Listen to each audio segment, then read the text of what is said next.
జై శ్రీరామ్. ఈరోజు మనము ధర్నా చౌక్లో ఏదైతే కార్యక్రమం చేపడుతున్నామో ఎండోమెంట్ను రద్దు చేయాలి, దేవాలయాలను కాపాడాలి అని చెప్పి ఎండోమెంట్ హటావో మందిర్ బచావో అని మనం ఏదైతే కార్యక్రమం చేస్తున్నామో దీని ముఖ్య ఉద్దేశం ఏంటంటే ఈ శాఖను ఫస్ట్ రద్దు చేయకపోతే ఈ శాఖ పేరే దేవాదాయ శాఖ, ధర్మాదాయ శాఖ. అంటే దేవుని నుంచి ఆదాయం తీసుకోవడము, ధర్మం నుంచి ఆదాయం తీసుకోవడము. ప్రపంచంలో మీరు ఎక్కడ చూసినా కానీ దేవుని నుంచి ఆదాయము, ధర్మం నుంచి ఆదాయం తీసుకోవడం అనే అష్ట దరిద్రమైన నీచ నికృష్టమైన పని మన భారతదేశంలోనే ఎండోమెంట్ శాఖ చేస్తుంది.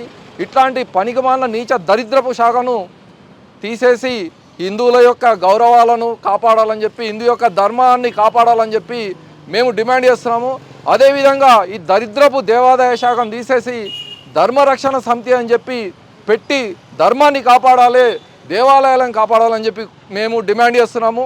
అదేవిధంగా ఈ దరిద్రపు ఎండోమెంట్ శాఖను తీసేసి ఈ దేవాలయాలకున్న భూములను కాపాడాలని చెప్పి ఈ దేవాదాయ శాఖ పేరు మీద భూములు అమ్ముకోవడం అనేది ఏదైతే పద్ధతి ఉందో ఆ పద్ధతిని ఖచ్చితంగా రద్దు చేయాలని చెప్పి, లేనట్టయితే అయోధ్యలో రామ మందిరం కోసం 500 సంవత్సరాలు ఎలా అయితే పోరాటం చేశామో మేము ఖచ్చితంగా ఈరోజు మేము మీకు చెప్తున్నాము, ఈ దరిద్రపు ఎండోమెంట్ శాఖను కనుక మీరు తీసేయనట్టయితే దీనికోసము మేము ఈరోజే పోరాటం ప్రారంభించాము.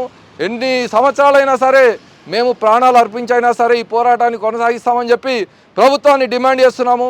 అదేవిధంగా ఈ హిందూ వ్యతిరేక ప్రభుత్వాలన్నింటినీ కూడా మేము ఈ సందర్భంగా హెచ్చరిస్తున్నాము. మీరు ఒకవేళ దమ్మున్న వ్యక్తులైతే మీరు చర్చిలను, మసీదులను కూడా ఈ శాఖ కిందికి తీసుకురండి. లేనట్టయితే మీరు నిజమైన సెక్యులరిస్టులు అయితే ఈ ప్రభుత్వ విష కౌగిలి నుంచి, విష చెర నుంచి ఈ యొక్క దేవాలయాలను విముక్తి చేయాలని చెప్పి కోరుకుంటూ మరొకసారి ఎండోమెంట్ హటావో మందిర్ బచావో, ఎండోమెంట్ హటావో, ఎండోమెంట్ హటావో, ఎండోమెంట్ హటావో. జై శ్రీరామ్.